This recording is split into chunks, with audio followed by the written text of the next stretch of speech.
अस्सलाम वालेकुम, मेरा नाम डॉक्टर शायना है। मैं यहाँ पे डी.डम की कैंडिडेट हूँ। डॉक्टर हाफिज़ बशीर साहब हमारे सुपरवाइज़र हैं।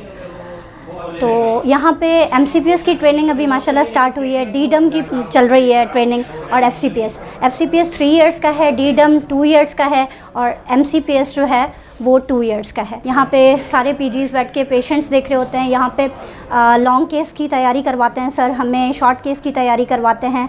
एवरी मंथ हमारे पास पीपीटीज़ हो रही होती हैं, प्रेजेंटेशंस हो रही होती हैं, टॉपिक हम लोग सेलेक्ट कर लेते हैं, उसके बाद हम सेमिनार रूम में प्रेजेंटेशंस दे रहे होते हैं। बायोप्सी प्रोसीजर्स हो रहे हैं हमारे पास प्रोसीजर रूम है जहाँ पे सारे प्रोसीजर्स हम लोग करते हैं, और बहुत अच्छी हमारी ट्रेनिंग हो रही है। यहाँ पे एग्ज़ाम के हवाले से हमें कोई मुश्किलात नहीं होती हैं। हम लोग यहाँ पे सारे केसेस देखते हैं, न्यू केसेस, और बहुत अच्छी लर्निंग हो रही है। मुख्तलिफ़ डिजीज़ के पेशेंट्स आते हैं जो हम देखते हैं, और अगर कोई चीज़ नहीं भी हमें समझ में आ रही होती है तो हम अपने रिस्पेक्टेबल हाफिज़ बशीर सर जो हैं उनके पास लेके जाते हैं, और सारे केसेस हम दिखा देते हैं, और उस पर ही उसी टाइम पे सर डिस्कस भी करवा देते हैं और दे भी देते हैं कि ये आप पढ़ के आइएगा तो फर्दर।